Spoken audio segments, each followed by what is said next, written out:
آنکھ بندے کی قوت خدا کی، کان بندے کے قوت خدا کی، ہاتھ بندے کا قوت خدا کی، زبان بندے کی قوت خدا کی، پاؤں بندے کے قوت خدا کی۔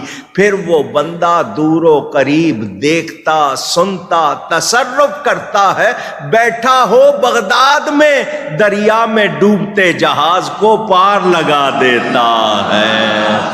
السلام علیکم ورحمۃ اللہ۔ مائیں اپنے معصوم بچوں کو آنکھوں میں جنت کے خواب سجا کر اپنے بچوں کو مدرسوں میں بھیجتی ہیں، دعوت اسلامی کے پاس بھیجتی ہیں، کچھ بریلوی علماء کے پاس بھیجتی ہیں، وہ اس لیے کہ ان کے بچے عالم بنیں اور جنتی بنیں۔ مگر یہ علماء سو، یہ دعوت اسلامی کے علماء اور یہ کچھ چند ایک جو بریلوی علماء ہیں، یہ انہیں بالکل 100% پکا ٹھکا مشرک بنا دیتے ہیں۔ کیسے؟ اس کی تفصیلات اس ویڈیو میں دیکھیے۔ آمنت بالله وملائكته وكتبه ورسله واليوم الآخر۔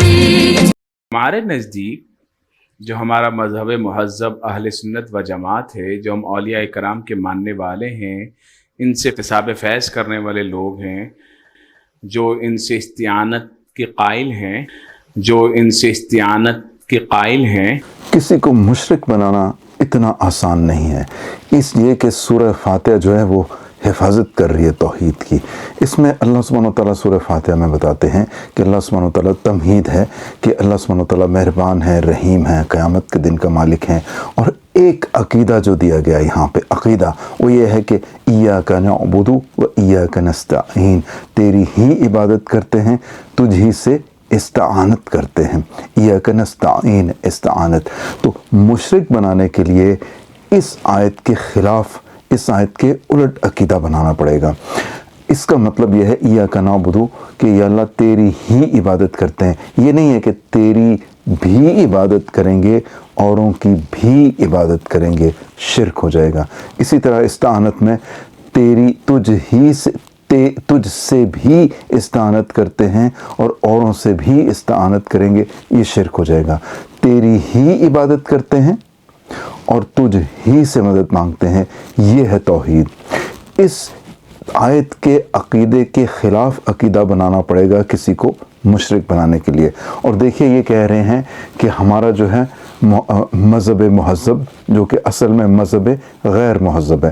مذہب غیر مہذب والے یہ جو بریلوی علماء، دعوت اسلامی علماء، وہ یہ اس آیت کے خلاف عقیدہ بناتے ہیں، اس آیت کے بالکل الٹ اپوزٹ عقیدہ بناتے ہیں کہ نہیں؟ دیکھیے۔ ہمارے نزدیک جو ہمارا مذہب مہذب اہل سنت و جماعت ہے، جو ہم اولیاء کرام کے ماننے والے ہیں، ان سے اکتساب فیض کرنے والے لوگ ہیں، جو ان سے استعانت کے قائل ہیں، اور اب میں آپ کو ایک حدیث بتاتا ہوں کہ جس حدیث کی غلط تشریح کر اور اس غلط تشریح کے پھر آگے غلط نتائج نکال کر مسلمانوں کو مشرک بنایا جاتا ہے۔ یہ ہے صحیح بخاری کی حدیث نمبر 6502۔ حضرت ابو ہریرہ رضی اللہ عنہ سے روایت ہے کہ رسول اللہ صلی اللہ علیہ وسلم نے فرمایا، اللہ تعالیٰ فرماتا ہے، اور میرا بندہ نفل عبادتوں کے ذریعے میرا قرب حاصل کرتا رہتا ہے، یہاں تک کہ میں اس سے محبت کرنے لگتا ہوں، اور جب میں اس سے محبت کرنے لگتا ہوں تو میں اس کے کان بن جاتا ہوں جس سے وہ سنتا ہے، اس کی آنکھ بن جاتا ہوں جس سے وہ دیکھتا ہے، اور اس کے ہاتھ بن جاتا ہوں جس سے وہ پکڑتا ہے، اور اس کے پاؤں بن جاتا ہوں جس سے وہ چلتا ہے۔ اگر وہ مجھ سے مانگتا ہے تو میں اسے ضرور دیتا ہوں، اور اگر وہ مجھ سے دشمن کے خلاف پناہ مانگتا ہے تو میں اسے پناہ دیتا ہوں۔ اس حدیث کی جو صحیح تشریح ہے وہ یہ ہے کہ اس کا یہ مطلب نہیں ہے کہ اللہ سبحانہ وتعالیٰ انسان کی جسمانی آنکھ یا ہاتھ بن جاتا ہے، اور نہ ہی انسان کی آنکھ، ہاتھ، پاؤں میں اللہ سبحانہ وتعالیٰ کی طاقتیں آ جاتی ہیں، کیونکہ اللہ سبحانہ وتعالیٰ سورہ اخلاص میں فرماتا ہے، اور کوئی اس کا ہمسر نہیں، وَلَمْ يَكُنْ لَهُ كُفُوًا أَحَدٌ، اور کوئی اس کی برابری کا نہیں، کوئی کسی میں وہ طاقتیں نہیں ہیں جو ان طاقتوں کے برابر ہیں جو اللہ کی طاقتیں ہیں۔ تو اس کا مطلب یہ ہے کہ اللہ سبحانہ وتعالیٰ اس شخص کے اعضاء کی، ہاتھ، پاؤں، آنکھ کی، ان سے نکلنے والے اعمال کی حفاظت فرماتا ہے، اور ان اعضاء سے وہ شخص وہی کچھ دیکھنے، سننے اور کرنے کی توفیق اس کو ملتی ہے جو اللہ سبحانہ وتعالیٰ کو اعمال پسند ہے، شریعت کے مطابق وہ اعمال کرتا ہے، شریعت کو توڑتا نہیں ہے۔ اس کا مطلب یہ ہے کہ وہ پہلے بھی یہی کوششیں کر رہا ہوتا ہے، مگر ایک خاص وقت آتا ہے جب اس کو اس پر اللہ سبحانہ وتعالیٰ غیب سے استقامت عطا فرما دیتے ہیں۔ ایک تشریح وہ ہے جو ہم کرتے ہیں، وہ یہ ہے کہ ہاتھ تو بندے کا ہوتا ہے، پاور رب کا ہوتا ہے، تو وہ پھر غوث اعظم دستگیر ہو جاتا ہے۔ بہت اچھے مصعب، واہ واہ واہ۔ پھر کان تو اسی بندے کا ہے، لیکن اس میں پاور اللہ کا ہے۔ تو جب اعلان کیا جاتا ہے قدمی حاضہ علی رقبت کل ولی اللہ، تو خواجہ غریب نواز جو ہے وہ ہند میں سن لیتے ہیں اور سن کر کہتے ہیں لا نہیں بل راسی و عینی، آپ کا قدم میری گردن پہ نہیں بلکہ میری آنکھوں اور میرے سر کے اوپر ہے۔ بھائی سبحان اللہ، اب وہ واہ واہ۔ کون سا انٹرنیٹ کا سسٹم تھا جس سے خواجہ غریب نواز پہاڑوں میں محو عبادت ہیں وہ سن رہے ہیں، میں اس کی آنکھ بن جاتا ہوں، الذی یبصر بہ، جس سے وہ دیکھتا ہے۔ تو بھائی وہ خواجہ غریب نواز یہاں ہند میں بیٹھ کر بغداد والے پیر کو دیکھ رہے ہیں، واہ واہ۔ کون سی ٹیکنالوجی سے دیکھ رہے ہیں؟ بھائی آنکھ تو خواجہ صاحب کی ہے لیکن پاور رب کا ہے۔ حدیث کے جو اگلے الفاظ ہیں وہ حدیث کے پچھلے الفاظ کے مطلب کی خود حفاظت کر رہے ہیں۔ اس حدیث کے اگلے الفاظ دیکھیے، اگر وہ مجھ سے مانگتا ہے تو میں اسے ضرور دیتا ہوں، اور اگر وہ مجھ سے اپنے دشمن کے خلاف پناہ مانگتا ہے تو میں اسے ضرور پناہ دیتا ہوں۔ اس حدیث کا اگلا حصہ نہیں پڑھتے، اگلے الفاظ ہیں کہ جب وہ مجھ سے کوئی دعا کرتا ہے میں دعا قبول کرتا ہوں، اور جب مجھ سے پناہ طلب کرتا ہے اپنے دشمن کے اگینسٹ تو میں اسے پناہ عطا کرتا ہوں۔ تو میرے بھائی، جس کا ہاتھ اللہ خود بن چکا ہے وہ دشمن کی گیچی خود کیوں نہیں مروڑ دیتا؟ اللہ سے کیوں مانگ رہا ہے؟ اس لیے کہ کوئی نہیں ایسے کر سکتا، اللہ ہی سے مانگنا ہے، ورنہ وہ کہتے ہیں ہاتھ بن گیا، پاؤں بن گیا تو اب وہ جو مرضی کرے۔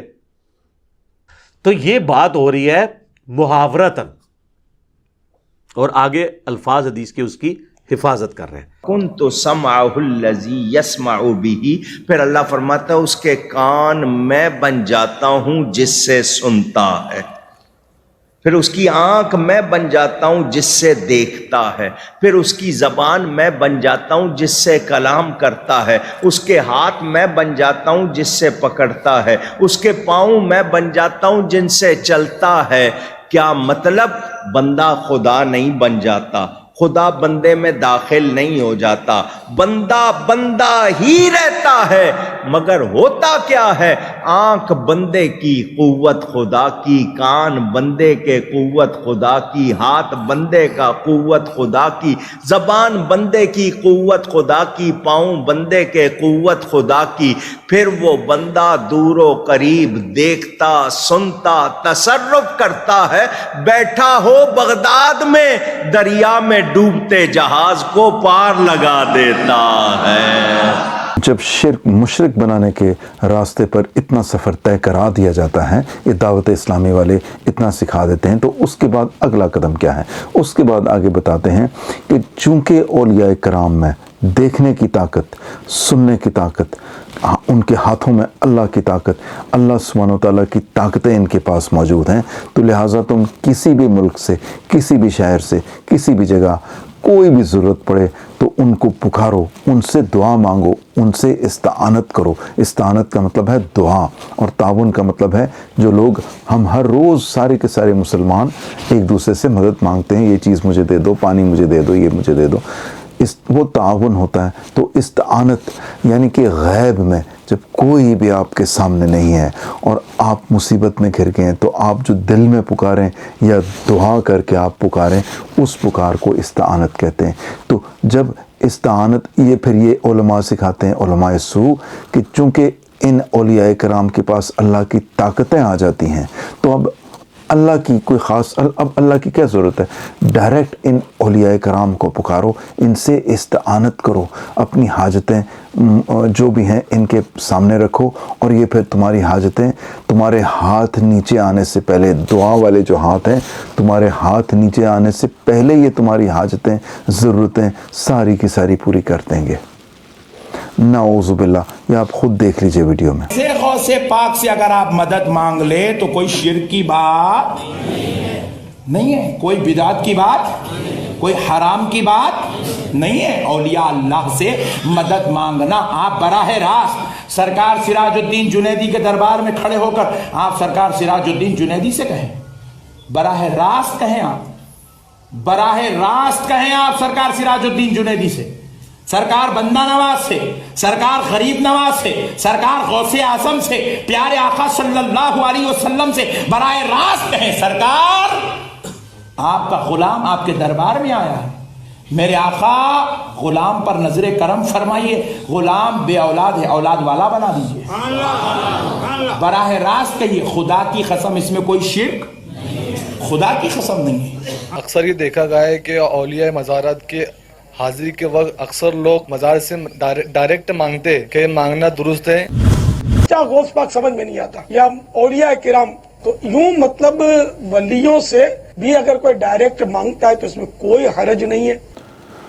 تو جب ایک سٹوڈنٹ جسے ماں اپنے بچے کو ان کے پاس بھیجتی ہے کہ تم جنت کے راستے پہ چلو, اور یہ اسے پکا ٹھکا مشرک بنا دیتے ہیں, تو اینڈ رزلٹ کیا ہوتا ہے کہ یہ شخص جو ہے اولیاء کرام سے غیب میں یہ سارے کے سارے اسٹوڈنٹس جو ہیں دنیا کے کسی بھی ملک میں ہوں, ہزاروں ہوں, بیک وقت بے شک یہ پکارتے ہیں حضرت شیخ عبد القادر جیلانی کو, اپنی حاجتیں حضرت شیخ عبد القادر جیلانی اور دیگر اولیاء کرام کے سامنے رکھتے ہیں, اور یہ سوچتے ہیں کہ شاید ہم کوئی اچھا کام کر رہے ہیں.